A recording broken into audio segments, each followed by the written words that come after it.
इस तर्क संग्रह का हम लोग विचार करते हुए कल अभाव का विचार कर रहे थे। अभाव में अभाव 4 प्रकार के हैं। अभाव में अटके आप है ना। अभाव 4 प्रकार का है। एक प्राग भाव, दूसरा प्रध्वंसा भाव, तीसरा जब मैं पूछूंगा तो बोलो ना। कितने हो गए हैं? 4। जो पूछा वही उत्तर देने, आगे नहीं जाना तुरंत, अर्थात नियंत्रण नहीं रहता आप लोगों को। इसके बाद प्राग भाव का लक्षण क्या था?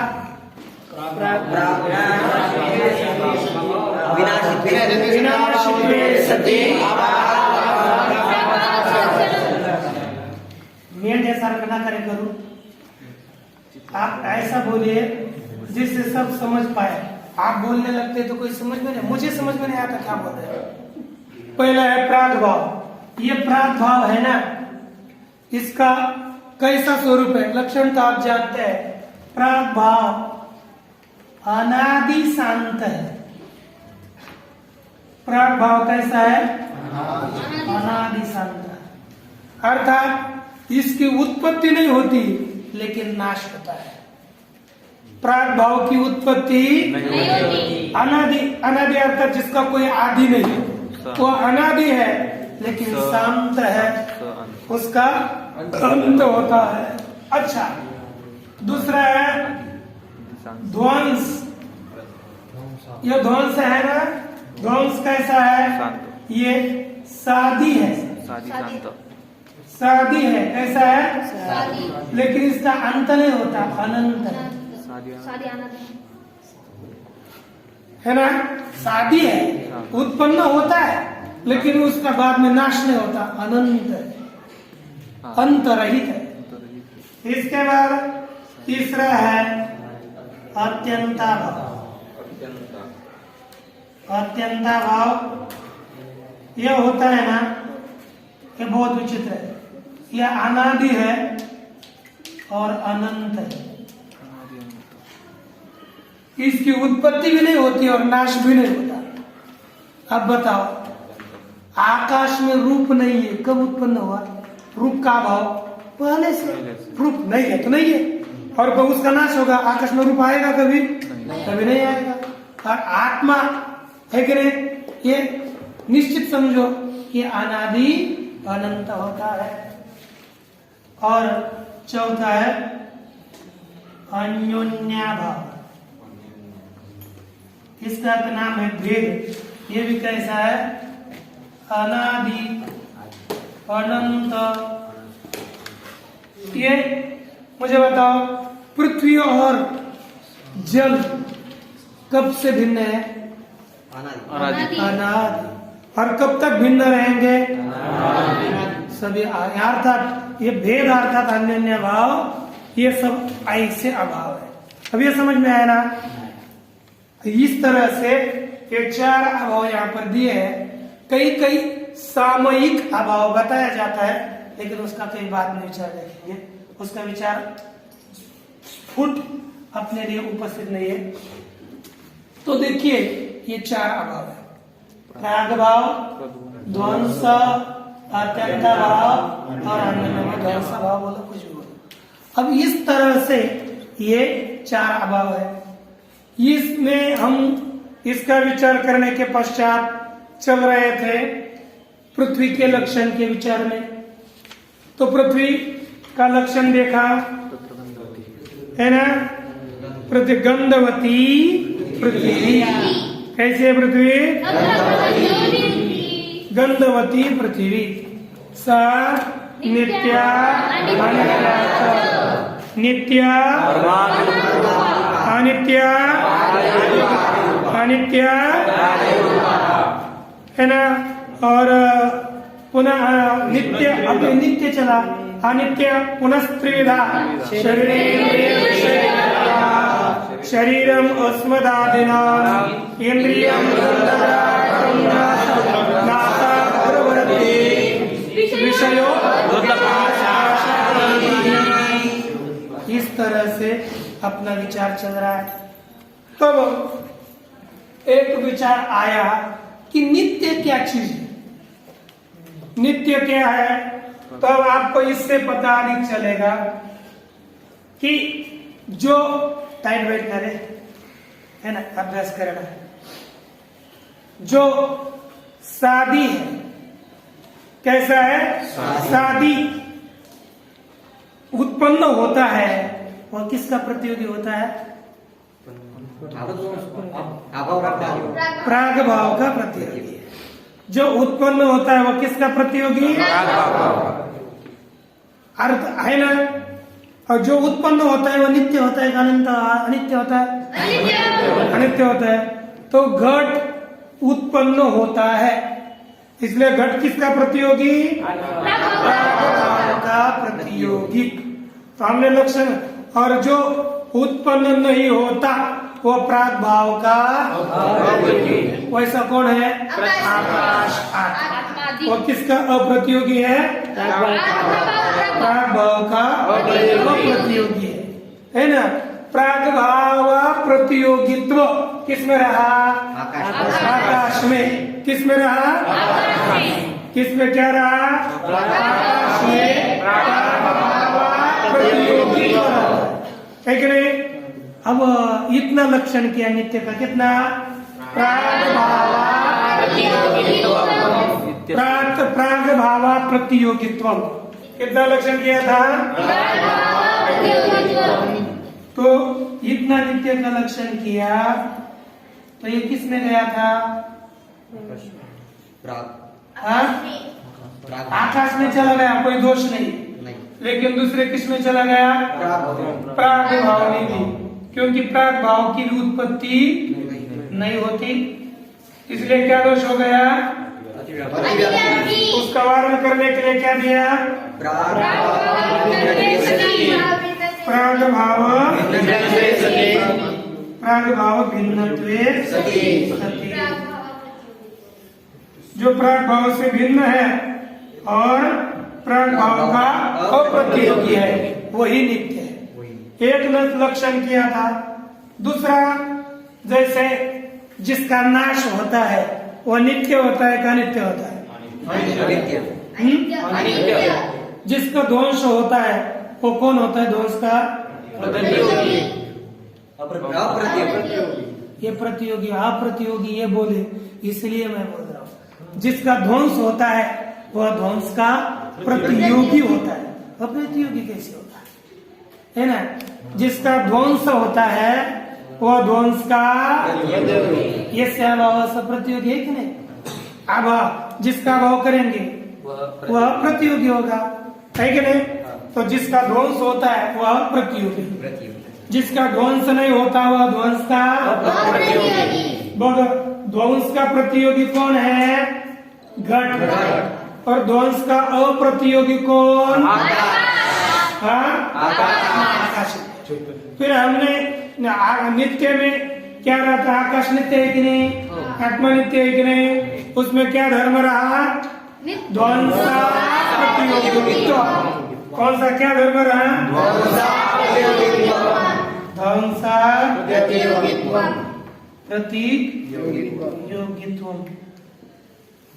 किस में रहा, आकाश में। तो आकाश में रहा, कोई दोष है क्या, नहीं। नित्य में नित्य का लक्षण गया, कोई दोष नहीं। लेकिन ये ध्वंस का अप्रतियोगी और कौन है बताओ, ध्वंस भी है, क्योंकि ध्वंस लिखा ना, शादी अनंत है, अर्थात ध्वंस का बाद में ध्वंस नहीं होता।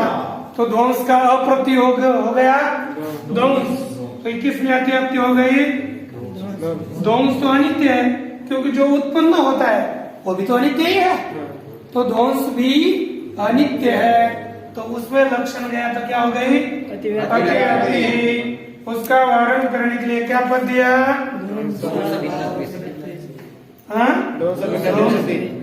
भाव क्या बन, ध्वंस से काम चलता है, ध्वंस भिन्नत्वे सति। तो आगे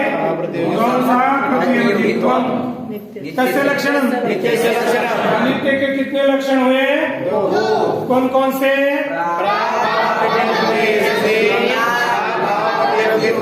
नित्य से लक्षण पुनः बोलिए।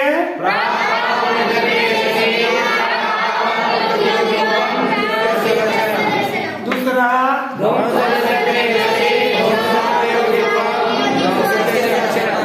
अच्छा, इतना समझ में आया ना। अच्छा, अब तीसरा बनाते है ना।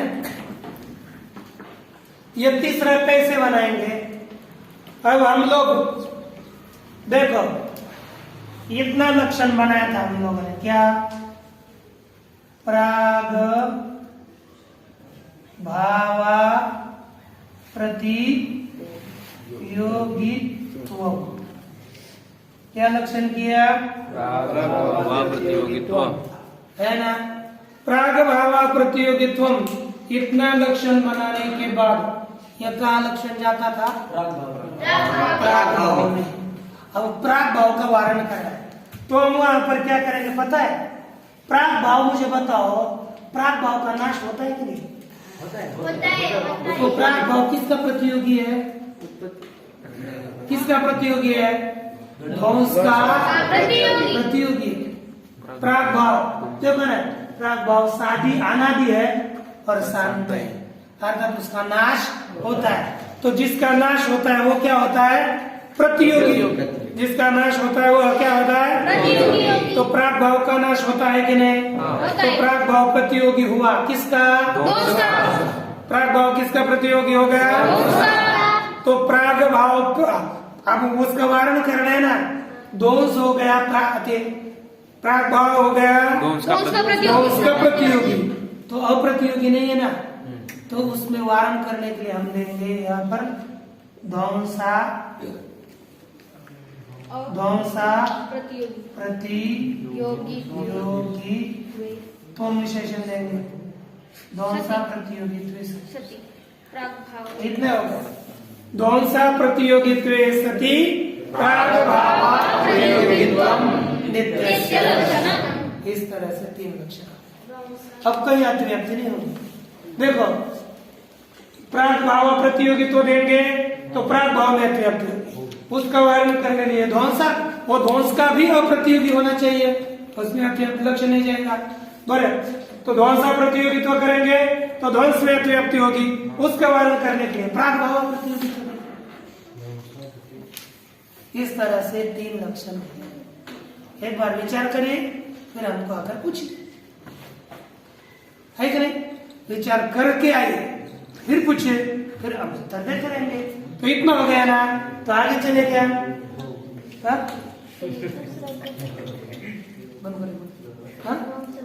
हम लोग ये आगे चलेंगे। पृथ्वी का लक्षण का विचार कर रहे थे, उसमें प्रासंगिक नित्य का लक्षण आया। तो आपको बताया गया कि ध्वंस भिन्नत्वे सति ध्वंसा प्रतियोगित्वम नित्यत्वम, ऐसा पुस्तक में लिखा था, है कि नहीं?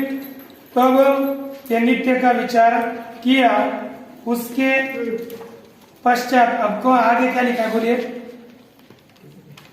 बोलिए। टिप्पणी टिप्पणी क्या चीज है? पदकृत्य। टिप्पणी होती है, टिप्पणी नहीं। इसके आगे और अनित्यत्व क्या होगा? हरिओम। यदि हम यहाँ पर लिखा है ध्वंस भिन्नत्वे सति ध्वंसा प्रतियोगित्वम, इतना लक्षण है, इसका पदकृत्य करते हैं ध्वंस। बोलिए, अरे पूरा ध्वंस भिन्नत्वे सति ध्वंसा प्रतियोगित्वम ध्वंस भिन्नत्वे सति ध्वंसा प्रतियोगित्वम। ये पूरा लक्षण है। यदि हम एक एक विभाग देंगे, इतना ही लक्षण किया तो देखिए आगे लिखा है ध्वंसे अतिव्याप्ति वारणाय ध्वंस भिन्नेति विशेषणम। यदि हम इतना ही लक्षण करते, कितना ध्वंसा प्रतियोगित्व कुछ नहीं बोलते, कहाँ दिखाए आपके विशेष के लक्षण के ऊपर लिखे ध्वंसा प्रतियोगित्वम, ये लक्षण किया। पूरा लक्षण देखिए, ध्वंस भिन्नत्वे सति ध्वंसा प्रतियोगित्व में पूरा लक्षण दिया। इसमें ये विशेष्य है, प्रथमांत न्याय मत में विशेष्य होता है और न्याय मत में सप्तम्यंत विशेषण भी होता है। जो सप्तम्यंत है विशेषण। अब यदि लक्षण में केवल विशेष्य दल ही देंगे, इतना विशेष्य, इतना ही नित्यत्व का लक्षण बनाएंगे, क्या लक्षण बनाएंगे? बोलिए, शांत रहते बोलने के लिए दे रहे। क्या लक्षण है? ये बोलना पड़ता है, उसके भी आदत अतिरिक्त है। इतना लक्षण करने के बाद किसमें अतिव्याप्ति होती है? किसमें अतिव्याप्ति होती है? क्या लक्षण करने पर? क्या लक्षण करने पर किसमें अतिव्याप्ति होती है? ध्वंस में अतिव्याप्ति होती है। तो ध्वंस में अतिव्याप्ति हो जाती है इतना लक्षण करने पर, तो इस ध्वंस से अतिव्याप्ति। अब ध्वंस में अतिव्याप्ति हो गई, इसका वारण करने के लिए क्या पद दिया? भिन्नत्वम। तो लक्षण हो गया ध्वंस भिन्नत्वे सति। अब देखो, अब ध्वंस में अतिव्याप्ति होगी। ध्वंस से भिन्न है नहीं, जो ध्वंस से भिन्न होकर ध्वंस का अप्रतियोगी हो वह क्या होता है? नित्य होता है। अब ध्वंस का अप्रतियोगी तो है, लेकिन ध्वंस से भिन्न, इसलिए अब अतिव्याप्ति नहीं होगी। अच्छा, कोई बोला फिर महाराज इसको मत दो, इतना ही लक्षण करो। क्या? ध्वंस भिन्नत्वम। क्या लक्षण करें? ध्वंस भिन्नत्वम। ध्वंस से भिन्न है वह नित्य है। तब ध्वंस से भिन्न कौन है? घट। घट ध्वंस से भिन्न ही नहीं, अभाव घट नहीं ना। घट का बाद में अभाव होता है, लेकिन घट अभाव। तो हमने किसका लक्षण बनाया? नित्य का, और गया घटादि पदार्थों में, तो क्या दोष हो गया? घटे अतिव्याप्ति है कि नहीं? घटे अतिव्याप्ति। यदि हम इतना ही लक्षण करेंगे ध्वंस भिन्नत्व, तो घट में अतिव्याप्ति होती है। उसका वारण करने के लिए क्या दिया? विशेष्य दल। क्या दिया? फिर क्या लक्षण हुआ पूरा? हम कितना लक्षण करने पर ध्वंस में अतिव्याप्ति होती है? हाँ, क्या उच्चारण करते आने ने? अरे स्पष्ट ध्वंसा बिगड़ेगा, ध्वंस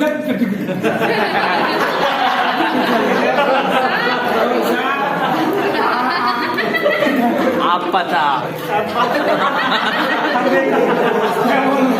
खाली स्पष्ट आना चाहिए ना विचार। अब हमारा बोल रहे क्या कर रहे? ध्वंसा। इतना लक्षण करने पर किस में अतिव्याप्ति होती है?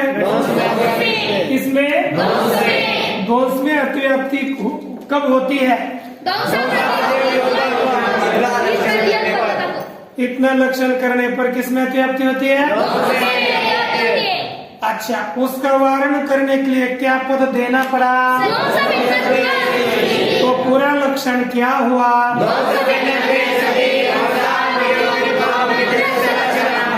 अच्छा, ये तो हुआ।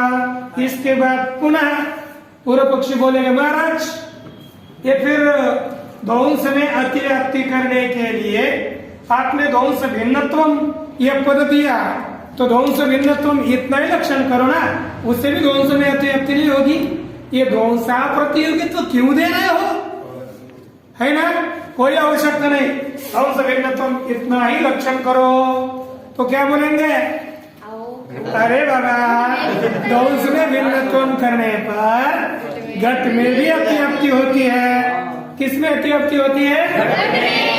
क्योंकि ध्वंस से तो घट भी भिन्न है। उतने क्या बताए, रामकृष्ण में अतिव्याप्ति हो गई क्योंकि वो ध्वंस से भिन्न है ना, इसलिए उसमें अतिव्याप्ति हो गई। उसका वारण, अतिव्याप्ति का वारण करने के लिए क्या पद देना पड़ा? तो पूरा लक्षण क्या हो गया?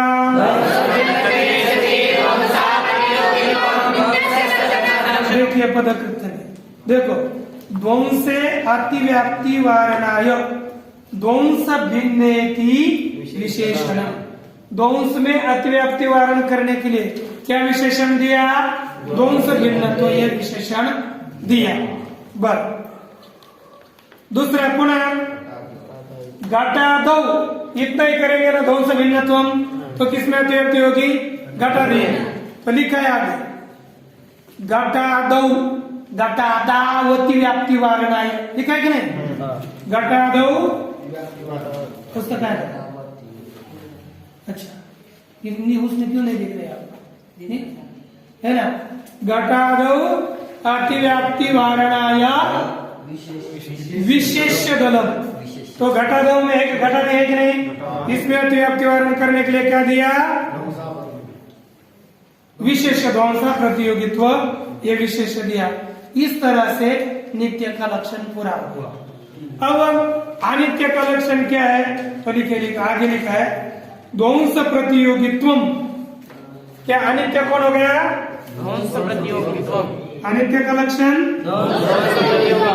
ध्वंस प्रतियोगित्व एक, अथवा प्राग भाव प्रतियोगित्व। कौन सा? अनित्य का लक्षण क्या बोलिए? ये दोनों लक्षण हो गए अनित्य के। अनित्यस्य लक्षणम, क्योंकि जिसका नाश होता है वो ध्वंस का प्रतियोगी होता है, इसलिए अनित्य है। जिसकी उत्पत्ति होती है वो प्राग भाव का प्रतियोगी है, अनित्य है। इसलिए दो लक्षण किए अनित्य के, कौन कौन सा? प्राग भाव कितने लक्षण हो गए? कौन कौन से? ध्वंस प्रतियोगित्वम, प्राग भाव प्रतियोगित्वम। पुनर्वरन्तु ध्वंस प्रतियोगित्वम, प्राग भाव प्रतियोगित्वम। कौन कौन से लक्षण? ध्वंस प्रतियोगित्वम, प्राग भाव प्रतियोगित्वम। इस तरह यह अनित्य के लक्षण हो गए। अब इसके बाद कल हम लोग शरीर का लक्षण करेंगे। किसका? शरीर। हाँ,